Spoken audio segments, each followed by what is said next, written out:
Hola, soy Fernando Azor de psicólogodecabecera.com y este es mi canal de YouTube.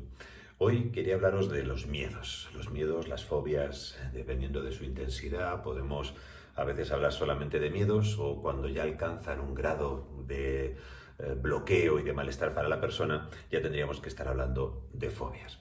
El caso es que muchas veces me preguntan, me consultan sobre cómo se construyen, cómo se crean, si eso es algo que nace con la persona o no, e incluso si los padres si ya son miedosos, si eso es algo que se puede heredar.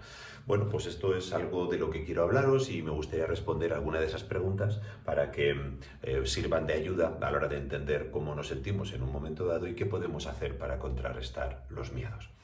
Lo primero de todo, podemos decir que las fobias, los miedos, hay una tendencia natural, incluso como especie. Hay elementos, yo que sé, pues las avispas, las serpientes, hay animales, objetos que tienen más facilidad que otras para poder favorecer la sensación de miedo y de peligro. Pero luego no son solo estas condiciones genéticas, sino también las características que tienen nuestros padres, cómo ellos se enfrentan a las cosas y cómo nos ayudan a enfrentarnos, lo que va a tener mucha relevancia.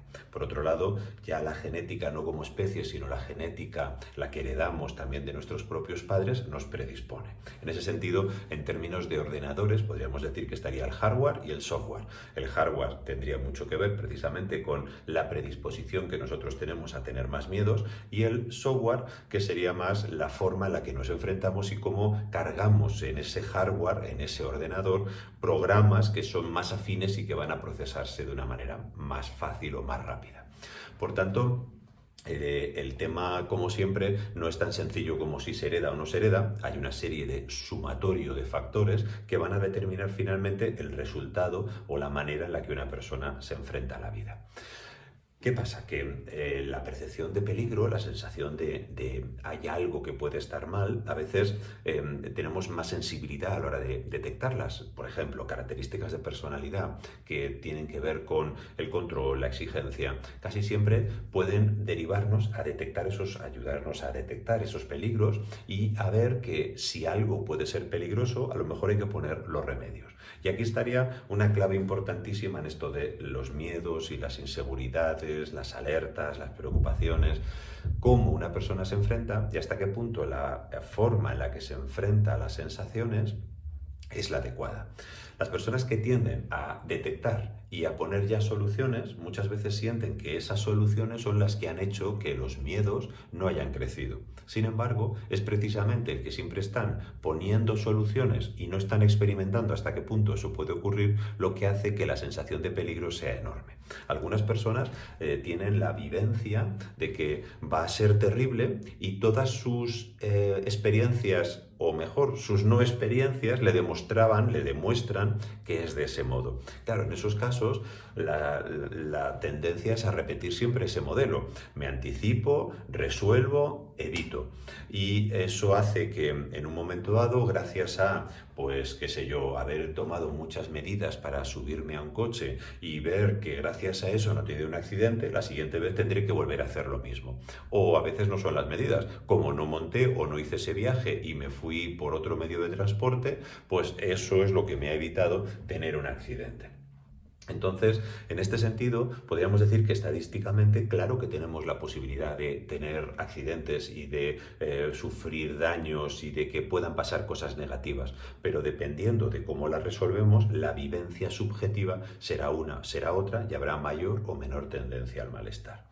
Claro, yo atiendo a personas con rangos de malestar muy amplios, entre ellas hay mucha diferencia. Hay personas que pueden anticipar pues, la muerte por medio del contagio del COVID o pueden anticipar una enfermedad y un desgaste muy grande por una enfermedad pues, como el cáncer, en la medida en la que detectan una molestia en la garganta. Claro, es verdad que en algunos casos se produce y efectivamente también hay cáncer, porque estadísticamente decía, eso puede ocurrir. La realidad es que las personas que están muy metidas en el miedo, en la angustia, en la preocupación, pues muchas veces van a percibir y van a hacer por no afrontar un sinfín de situaciones.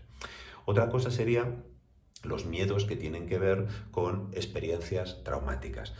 Todas las personas que podamos vivir una situación de amenaza real, física hacia nosotros mismos o emocional, vamos a generar una serie de respuestas de evitación y de defensa que pueden generarnos más miedos. Claro, si es algo aislado, pongamos, pues no sé, vamos por una determinada calle, alguien se nos acerca y nos enseña una pistola o nos enseña un cuchillo, bueno, pues eso va a generar una huella y va a hacer que si volvemos a pasar por ese mismo sitio, volveremos a tener un montón de sensaciones negativas que, bueno, si no tenemos necesidad de pasar por ahí, no habrá problema, pero si sí tenemos necesidad y lo afrontamos o no, condicionará el resultado de todo esto. Bueno, por tanto, las personas que ya tuvieran una personalidad como la que estaba describiendo antes tienen muchas posibilidades de acabar generando un problema más grande, incluso un trastorno por estrés postraumático.